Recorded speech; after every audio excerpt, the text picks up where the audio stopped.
Good morning and welcome to a new case of Polos in the news. In today's case, Mr. Vicente comes to sue Mr. Edgar. Tell us, why do you want to sue him, Mr. Vicente?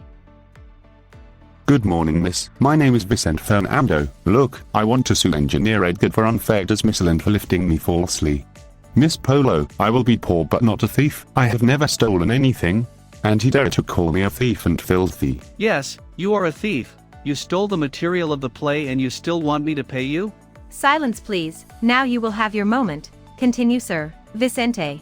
Well, Miss Polo, the fact is that I am a bricklayer who worked on the construction site directed by the engineer Edgar. Everything was going very well. We started the foundations, the fences and the floors. The detail began when we were going to put the slabs of one of the first houses that would be taken as a sample for the others. At that time we asked her for a certain amount of material according to the taking of measurements, but she brought the amount of material with which she thought we would complete and that we would even have left over. It's your fault. You stole the material. There must have been leftovers. Be quiet.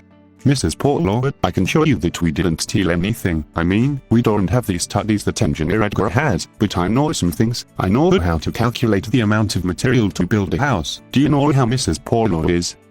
I imagine that with areas, perimeters and the Pythagorean theorem. Well, to begin with, we must check how long the earthenware is. Measuring the length of the walls, we could say that the measurements are as follows. So, in order to know how much is needed to complete the slab, we need to divide it into sections.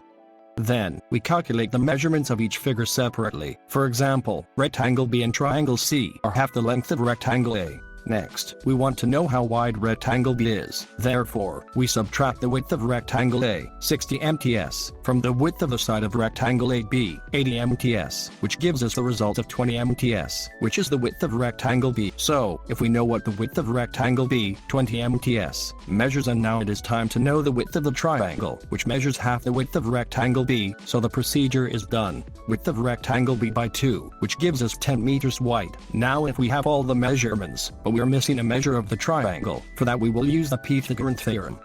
So we have all the sides of the figures. Now we will use the formulas for the rectangles and the triangle. After all this tedious process, we can calculate the area of the entire slab by adding the areas of all the figures, 225 plus 5,400 plus 900, which would give us a total of 6,525 mts2, which is what needs to be covered with the material, and we know that 10 lts are needed of material per square meter, so we need material to make 65,250 lts of slab mix.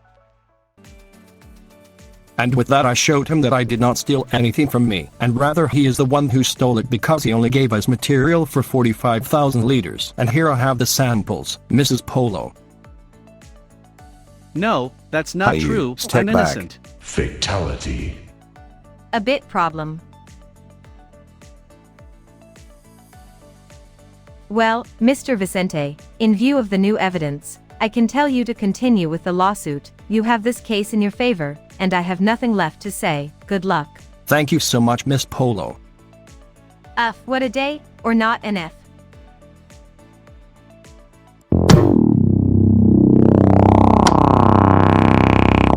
Well, we are very happy to have you as an audience this day. Or not an F. Yeah.